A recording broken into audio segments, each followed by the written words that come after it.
시청자 여러분 안녕하십니까? BTV 뉴스입니다. 먼저 이 시각 주요 뉴스입니다.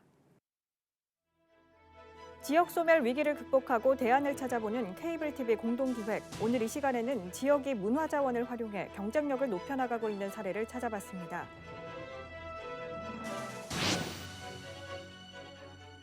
요즘 물가가 끝을 모르고 오릅니다. 대중교통 요금마저 오를 계획이어서 시민들의 부담이 커지고 있습니다.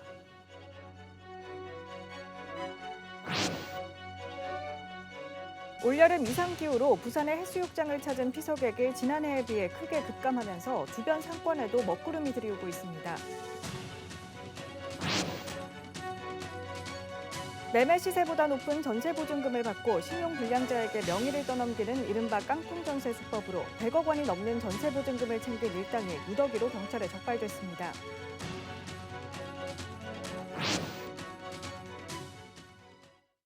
지역 소멸 위기를 극복하기 위해 실태를 점검하고 대안을 찾아보는 케이블 TV 공동기획 순서입니다. 오늘은 지역이 가진 특유의 문화 자원을 활용해 경쟁력을 높여나가고 있는 사례를 들여다보겠습니다. 먼저 경기도 가평의 술 빚는 학교, 일명 양조사관학교의 사례를 딜라이브 김정필 기자가 취재했습니다. 술이 움트는 곳, 술박물관의 의미를 가진 술지움입니다. 국내 유일의 술 아카데미로 전통술 막걸리를 비롯해 맥주와 와인, 증류주도 만듭니다. 한마디로 모든 술을 만드는 술 빚는 이들의 이상향, 주토피아입니다. 술의 유토피아 술지움은 양조에 관심 있는 이들이라면 누구나 찾아와 마음껏 술을 만들어보고 시음해 볼 수 있는 공간입니다. 시설 가동을 위해 지난 7월 술 해설사 기초과정을 개설해 첫 수료생을 배출했습니다. 술 해설사는 관광객들에게 주종별 생산 설비를 보여주고 술 제조 과정을 해설합니다.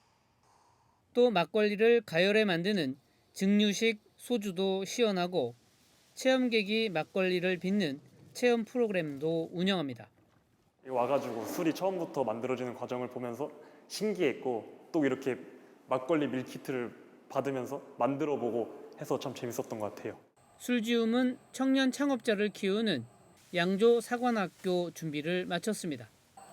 양조 설비를 시운전하며 직접 맥주를 담그면서 조교를 양성하고 있습니다. 설비에 대한 설명과 함께 주종별 맛과 향을 알려주고 제조 방법을 전수합니다. 맥주, 그다음에 막걸리, 그다음에 와인, 그리고 증류주까지 다 할 수 있는 사관학교 제조를 만들어서 직접 여기서 경험하고 체험할 수 있는, 그리고 사회에 나가서 바로 창업할 수 있는 그런 시스템을 완벽하게 이루었다고 말씀드릴 수 있겠습니다. 술지움은 굿즈 판매장과 술맛을 볼 수 있는 시음장을 갖추는 등 모든 준비를 끝냈습니다. 가평구는 술을 주제로 테마 관광객을 유치하고 해설사 양성과 청년 창업으로 새로운 일자리가 만들어지기를 기대하고 있습니다. 딜라이브 뉴스 김정필입니다. 출판업이 고사 위기에 놓였다고 하지만 개인이 운영하는 독립서점은 차별화 노력을 계속하고 있습니다.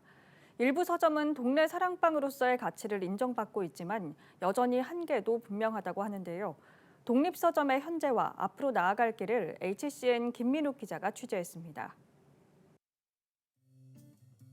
가지런히 정리된 선반 위로 책과 함께 유화들이 눈에 띕니다. 평소 그림 그리기가 취미인 김효한 씨의 작품입니다. 자신의 첫 개인전 장소로 김 씨는 자주 찾는 동네 서점을 골랐습니다. 여러 가지 출판물들이 다 각자의 개성을 갖고 있는데 그 작품도 뭔가 다채롭고 다양하고 그런 것들을 추구하고 있어서 되게 좀 잘 어울린다고 생각하고 있습니다. 꿈에 대한 얘기들을 주고받으면서 자연스럽게 본인의 꿈을 여기에서 좀 펼쳐보고자 하는 그런 생각들을 저한테 내비치셨고, 손님들이 주체가 되어서 이 공간을 또 이끌어 가시는 게 좀 이 서점만의 특징인 것 같습니다. 서울 동작구 골목길에서 서점을 운영하는 김현정 씨는 일상 속 고민이 있는 이들에게 책을 추천합니다. 책과 사람을 연결해주는 북 큐레이터입니다. 이게 손님들이 남기고 가신 고민인데요. 제가 이 고민을 하나 선정해서 매주 책이랑 연결을 시켜드리고 있어요. 근데 이 고민을 쓰신 분도 다시 찾아오고 계시지만 사실 고민이 비슷비슷하거든요. 그래서 내 고민 같다라고 하시는 분들은 다시 찾아오셔서 책을 구매하시거나 아니면 책에 관한 이야기를 나누거나 그러고 계세요. 지역 곳곳에 자리 잡은 독립서점은 언제든 들러 휴식을 취하고 영감을 나눌 수 있는 동네 사랑방입니다. 대형 서점에 입고되지 않은 출판물뿐만 아니라 음료와 디저트를 판매하고 독서 모임이나 북토크 등 행사도 열립니다. 대형 서점은 대형 마트라고 하면은 독립서점은 약간 큐레이팅이 된 편집샵인 거잖아요. 그래서 그 지역에 가면은 지역 작가의 책을 거기서만 볼 수 있는 경우도 있어요. 그러니까 어떻게 보면 지역 특산물을 만나러 가는 거죠. 독립책방의 인기 비결은 개성과 취향, 다양한 굿즈와 이벤트를 마련해 대형 서점이 줄 수 없는 경험을 선사한다는 겁니다. 가치 소비에 적극적인 2030 세대가 이용자의 약 80%를 차지하는 이유입니다. 책 자체만 소비하는 게 아니고 이제 문화적 소비를 하는 것이죠. 공간의 소비이기도 하고 취향의 소비이기도 하고 이게 젊은 세대 중에는 좀 백로 효과라고 그래가지고 남들과는 다른 거를 소비하려고 하는 그런 특징들이 나타나거든요. 그게 SNS 소비와 맞물리게 되면서 좀 시너지 효과가 있는 것 같습니다. 국내 4대 대형 서점의 영업이익이 2021년 298억 원에서 지난해 199억 원으로 33.3% 줄어든 반면 지난해 전국의 독립서점은 모두 815곳으로 전년보다 70곳 늘었습니다. 서점의 수도 중요하지만 지속 가능한 서점 운영을 위해 실질적인 방안 마련이 필요한 때라고 전문가들은 입을 모읍니다. 공정한 경쟁이 되지 않는 영세 자본에 대해서는 사회적으로 여러 가지 제도와 보완 장치들이 있는데 도서와 출판의 판매 영역에서는 그런 제도적 장치들이 전혀 없습니다. 바로 이 문제에 대한 어떤 사회적인 논의와 사회적인 대책 마련이 아주 시급하다고 봅니다. 책을 파는 곳 이상의 매력을 갖춘 독립서점. 지역 문화 허브로서의 한 축을 담당할 수 있을지 그 가능성에 주목할 시점입니다. HCN 뉴스 김민욱입니다. 로컬 크리에이터라는 단어 들어보셨나요? 지역 특유의 문화와 자원을 활용해 지역에서 기회를 찾고 사회적 가치를 만들어내는 창업가를 일컫는데요. 역사의 보물을 품은 경주에서 금속 공예 공방을 창업해 꾸준히 성장해 나가고 있는 청년 로컬 크리에이터가 있다고 합니다. LG 헬로비전 신병균 기자가 소개해드립니다. 경주 황리단길에 자리한 금속 공예 공방. 반지와 목걸이 등 빛나는 보석들이 가득합니다. 반지를 골라 두드리고 갈아서 나만의 보석을 만들 수 있습니다. 이곳은 금속 공예 디자인을 전공한 임다은 청년이 지난 2019년 경북 경제진흥원 도시청년 시골 파견제 사업 지원을 받아 창업한 곳입니다.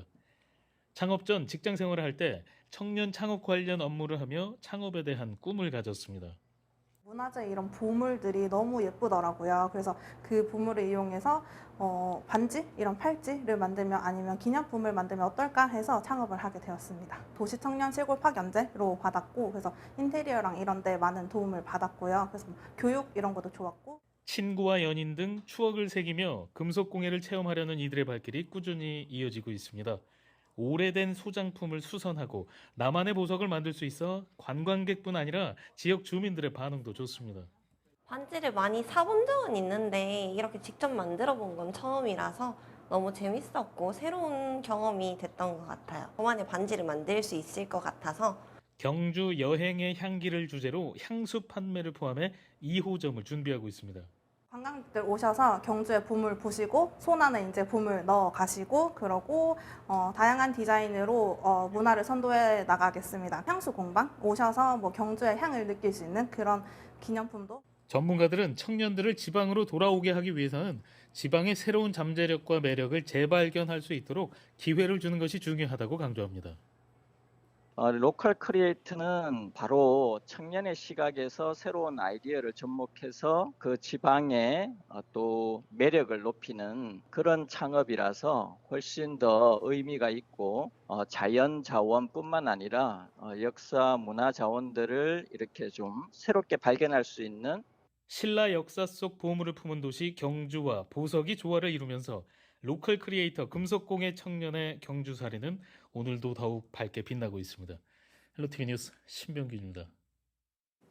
이처럼 로컬 크리에이터가 지역에 활력을 불어넣는 촉매제가 될 것으로 기대를 모으면서 몇 년 전부터는 정부와 지자체 차원의 지원이 이어지고 있는데요. 로컬 크리에이터로 성공 신화에 도전 중인 다양한 분야의 창업가를 김우순 기자가 만나봤습니다.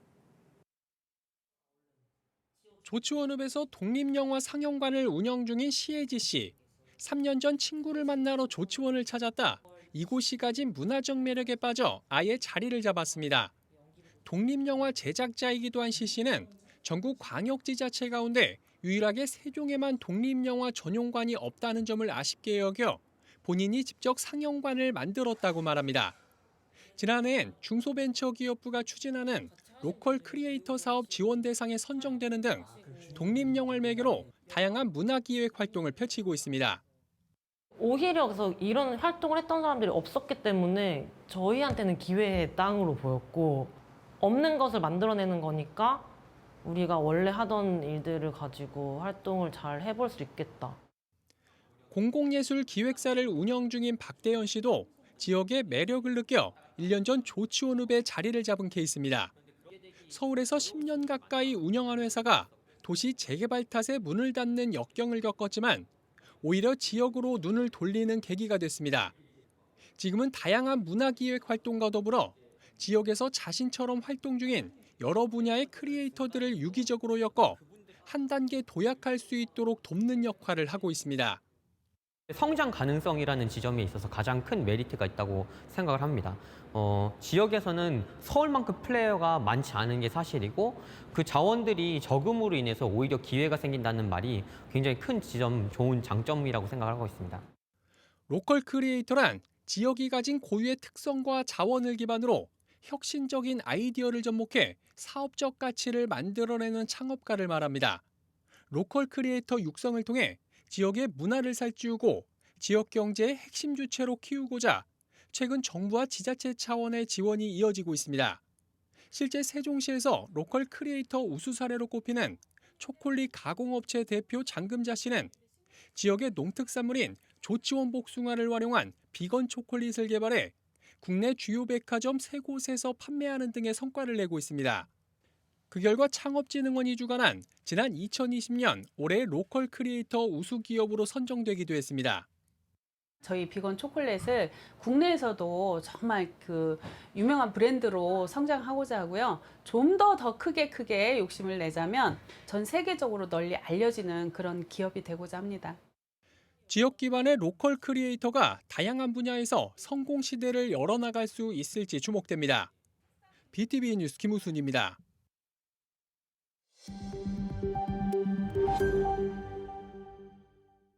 신선식품은 물론 전기요금과 택시비가 오른 데 이어 이제 대중교통요금마저 오릅니다.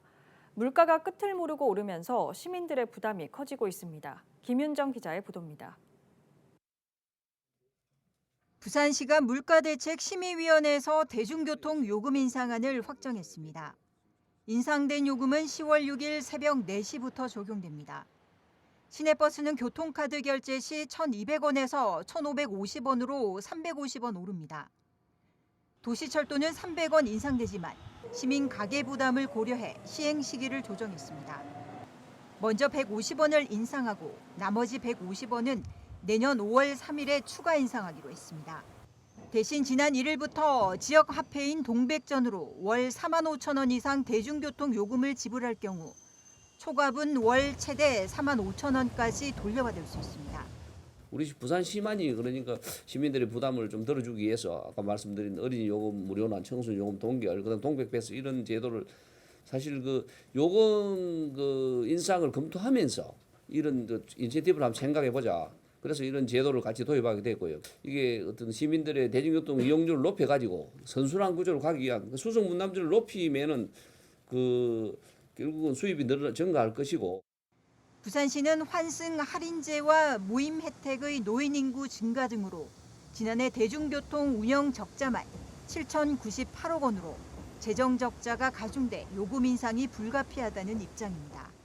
지금 버스가 대당 운송료가 82만 원인데 5만 5천 원 이하 노선도 정말 많습니다. 그래 이렇게 하고는 도저히 감당이 안 되기 때문에 저희가 이제 이런 수영다핑 버스도 도입하고 여러 가지 정책을 연계적으로 단계적으로 2026년까지 그렇게 추진할 계획. 월급 빼곤 다 오른다는 말, 요즘 정말 실감할 수 있습니다. 이제 서민들의 발마저 움직이기 어려워진 현실이 눈앞으로 다가왔습니다. BTV 뉴스 김윤정입니다. 올여름 부산의 해수욕장을 찾은 피서객이 급감하면서 주변 상권에도 영향을 미친 것으로 나타났습니다. 늦여름 폭염은 계속 이어지고 있지만 휴가가 몰린 7월 말과 8월 초, 이른 장마와 태풍 등 날씨 영향이 컸기 때문으로 풀이되고 있습니다. 보도에 김석진 기자입니다. 부산의 대표 해수욕장인 해운대와 광안리 그리고 송도. 지난달 1일부터 이달 20일까지 이곳을 찾은 피서객은 1,183만 6천 명. 지난해와 비교해 200만 명가량 감소했습니다. 해운대는 650만 명으로 57만 명이, 송도는 197만 명으로 무려 140만 명이나 줄었습니다. 부산은 연일 폭염주의보가 내려지는 등 늦더위가 기승을 부리고 있지만 보시다시피 해수욕장은 폐장 분위기입니다. 피서객이 줄며 주변 상권의 매출도 하락하고 있습니다. 송도 해상 케이블카는 지난해보다 매출이 15% 줄었다고 밝혔습니다. 숙박업도 사정은 다르지 않습니다. 안타깝게도 올해 7, 8월 같은 경우에는 전년도 대비해서 한 10% 정도 투숙객들 수가 많이들 좀 감소를 했습니다. 그 원인은 7월 초에 저희가 장마 기간이 생각보다 굉장히 좀 많이 길었었고요. 예상했던 것보다. 그렇다 보니까 이제 아무래도 해수욕을 찾는 분 입장에서는 그러한 부분이 많은 영향을 미친 것 같고, 이른 태풍 등으로 인한 여행객 감소와 해외여행 증가도 한몫했다는 분석입니다. 많이 체감적으로 많이 느낍니다. 뭐 주말 같은 경우에는 휴가철이라든지 그러면 플레이팅 걸릴 정도로 조금 기다려주시고 그러는데 올해 같은 경우에는 너무 한가하게 그렇게 주말을 보내고 있습니다. 하지만 광안리 해수욕장은 335만 명이 다녀가 지난해보다 2만 명가량 늘어난 것으로 나타났습니다. 상설 드론쇼와 해양 레포츠 등 다양한 문화공연 체험 이벤트가 국내 특히 젊은 층의 관심을 끌고 있는 때문으로 풀이됩니다. BTV 뉴스 김석진입니다. 매매 시세보다 높은 전세 보증금을 받고 신용불량자에게 명의를 떠넘기는 이른바 깡통전세 수법으로 100억 원이 넘는 전세 보증금을 챙긴 일당이 무더기로 경찰에 적발됐습니다. 박철우 기자입니다. 매물로 나온 수도권의 한 빌라. 집주인에게 대신 매매를 진행해 주겠다고 접근해 시세보다 높은 금액으로 전세 계약을 체결합니다. 이후 신용불량자에게 명의를 빌려주는 대가로 400만 원에서 500만 원을 주고 해당 부동산 명의를 넘기며 전세금 반환 의무를 떠넘깁니다. 이른바 동시진행에 의한 깡통 전세 수법. 대부분 부동산 시세에 어두운 20대에서 30대 사회 초년생들이 피해를 입었습니다. 떼인 전세 보증금만 122억 원에 달합니다. 그 당시에 집을 볼 때 워낙에 집값이 높을 때여서 봤던 집에 비해서 이제 시세가 높지는 않았어가지고 진행을 했는데 일단은 지금 들어가는 상황에서는 근저당도 다 말소되고 서류가 너무 깨끗했으니까. 한편 경찰은 허위 전세 계약서와 재직 증명서를 이용해 은행 등 금융기관으로부터 57억 원 상당의 전세 대출금을 가로챈 혐의로 50대 남성 등 일당 65명도 검거했습니다. 이들은 미분양 또는 깡통 아파트를 물색해 이전 소유자로부터 매매 계약을 체결하면서 잔금은 임차인을 구해 전세 대출 또는 전세 보증금을 받아 지불하기로 약정했습니다. 경찰은 다양한 수법의 전세 사기가 이어지는 만큼 임대차 계약을 맺기 전 주의가 필요하다고 당부했습니다. 자기가 이제 계약할 전세 집의 전세 시세가 적당한지 아닌지 자기 스스로 먼저 확인할 부분이 가장 중요한 것 같고요. 실사를 할 수 있는 부분이 있다면 반드시 실사를 해서. 경찰은 전세 보증금과 대출금을 편취한 일당 121명을 검거하고 이 가운데 모집객 2명을 구속했습니다. BTV 뉴스 박철우입니다. 지난 22일 오후 1시 20분쯤 수영구 남천동의 한 호텔 리모델링 공사 현장에서 건축 폐자재 철거 작업을 하던 70대 남성이 7층에서 떨어져 숨졌습니다. 경찰은 현장 관계자를 상대로 안전수칙 준수 여부와 업무상 과실 여부 등을 수사할 예정입니다. 중구를 거점으로 작품 활동을 펼친 한국근현대미술의 거장이 있습니다. 바로 김종식 화백인데요. 하지만 대다수 주민이나 시민들은 김 화백이 누군지 잘 모르고 있는 것이 현실입니다. 중구문화원에서 지역 작가인 김종식 화백을 알리기 위한 전시회가 열리고 있습니다. 안수민 기자가 다녀왔습니다. 가족의 모습을 담고 있는 그림, 작품의 전체적인 색조가 주홍빛을 띈다는 점이 인상적입니다. 김종식 화백이 1953년 3만 명의 이재민을 발생케 한 부산역전 대화재를 겪은 뒤 그린 작품입니다. 화마가 연상되는 그림의 빛깔과 함께 있지만 어두운 표정을 띤 가족의 모습에서 작가가 느낀 시련과 애환을 비롯해 가족의 소중함과 어려움을 극복하고자 하는 의지를 느낄 수 있습니다. 그 화재로 인해서 집을 잃으시고 모든 작품을 잃으시고 거기다가 소중한 아들까지 잃으시게 된 거죠. 그래서 한 인간으로서의 엄청난 큰 시련에 이제 닥치게 된 겁니다. 그래서 그 시련의 큰 아픔을 겪으시고 그래도 이제 제작을 하는 작가로서 그림을 남기셨는데 그때의 작품이 이 인간 가족이라는 작품입니다. 부산항 석양과 시청 앞, 영도 제2송도 등 그가 주로 그린 풍광에서는 지역에 대한 작가의 애정이 전해집니다. 한국 근현대미술의 거장으로 알려진 김종식 화백은 1950년대부터 80년대까지 중구에 있는 작업실을 거점으로 활발한 작품 활동을 펼쳤습니다. 부산의 화단을 이끈 1세대 작가이자 교육자로서 지역의 미술 교육을 이끌어가는 데도 중요한 역할을 했습니다. 처음에 볼 때 어디서 많이 들어본 이름인데 하는 생각이 들더라고. 그래 설명 들어보니까는 우리 30대 내가 아가씨 때 들어본 성함이네요. 하지만 작품성이나 지역 미술계에 끼친 영향에 비해 지역에서 김종식 화백을 알고 있는 사람은 많지 않습니다. 중구문화원은 우리 지역의 숨겨진 거장을 알리고 또 작품을 직접 접할 기회를 제공하기 위해 전시회를 마련했습니다. 중구 주민들이나 부산 시민들이 그걸 잘 알지 못하는 경우도 있고 또 문화원에 와가지고서는 좀 더 내용을 알았으면 좋겠다는 경우가 굉장히 많았었거든요. 그래서 이번 기회에 이제 선생님 작품을 중구 주민들을 비롯해서 부산 시민들이 좀 더 알아가고 중구의 이제 문화예술 자산의 가치를 좀 더 한 번 더 확산하는 게 필요하지 않을까 생각했습니다. 김종식 선생의 작품 30여 점을 비롯해 흉상과 사진, 영상 등을 만나볼 수 있는 이번 전시는 오는 10월 10일까지 이어집니다. 헬로티비 뉴스 안수민입니다. 한국건강관리협회 부산 서부지부는 오늘 사상구 학장촌에서 환경정화 캠페인을 벌였습니다. 지역 주민과 건엽사랑 어머니 봉사단원 등 40여 명이 참가한 가운데 열린 이번 캠페인에서는 하천을 살리기 위한 EM 흙공 던지기와 주변 환경 정화 활동이 이어졌습니다. 건엽 부산 서부지부는 앞으로도 다양한 친환경 캠페인을 마련해 탄소 중립 문화를 실천할 방침입니다.